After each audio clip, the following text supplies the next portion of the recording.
Hop, bugun birinchi driving lessonimga borib keldim. O'zim uchun nechta prosmotr bo'ladi, nechta like bo'ladi, umuman qizig'i yo'q. O'zim uchun jurnal qilib qo'yapman. Driving lessonga har bir borib kelib, shu videoga yozib joylab qo'yaman, чтобы o'zim uchun o'rganish uchun. Chunki nimadir eslab qolmoqchi bo'lsak, birinchi o'rganib turib, keyin uni kimgadir o'rgatsak osonroq bo'ladi. Xo'p, undan oldin qanaqa bo'ladi, nimalar qildim? Kerakli bo'ladigan hujjatlar olib kelib berdim. 80 forma kerak bo'ladi. Pasport kopiyalari, rasmlar, o'sha rasmlar, juda rasmlar. To'lov qilib qo'ydim. Birinchi to'lovini 3.900.000, hammasi 6.900.000 bo'ldi aksiya bilan. Qayerga borganimni aytmayman. 3.500.000 to'lab qo'ydim. Endi vajinaga chiqishdan oldin yana 3.500.000 to'lab qo'yishim kerak bo'ladi. 3.400.000.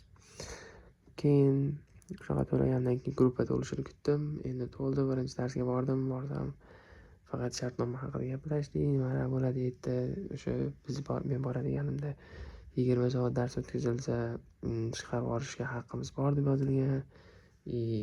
O'sha dars qoldirganda yana nimadir, xullas dars qoldirmaslikka harakat qilish kerak, performans qilib berish kerak, yaxshi o'qish kerak. O'sha kitobini sotib olishadi. 2025 hamma ko'taveradigan kitob sotib olish kerak ekan. Daftar ruchka shular borib yaxshilab o'qib, 10 ta borib shunaqa tanaffuslar bo'lar ekan. Endi hozir birinchi video uchun birinchi dars bo'lgan shularni aytib beryapman. Keyinchalik shu darslar boshlangandan keyin shu qoidalarni ham, belgilarni ham hammasini gaplashishga harakat qilaman, чтобы o'zim esimda qolishi uchun. Xo'p. Shu endi undan keyin o'sha hamma o'qishlar tugagandan keyin 4 oy 10 kundan keyin yoki 4,5 oydan keyin nima bo'lishini aytib berdi. Avtotestga boriladi, nazariy amaliy topshiriladi.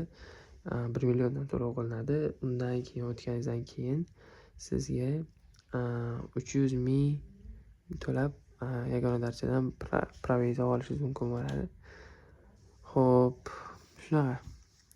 O'xshay bir 8 million 9 millioncha hisoblab turibman. Undan ham ko'proq ketishi mumkin. Xo'p, haftada 3 kun bo'ladi. 2 soat va 50 minutdan dars bo'ladi. Men borib nimani o'rganganimni sizlarga o'zim uchun metga yozib aytib qo'yaman. Keyingi videolar yoqroq bo'ladi. Prosta erindim svetda yoqqani. Shunaqa gaplar. Hop, birinchi darsda videoni nomlab qo'yaman. Men uyqum narsa kelib uxlab olaman.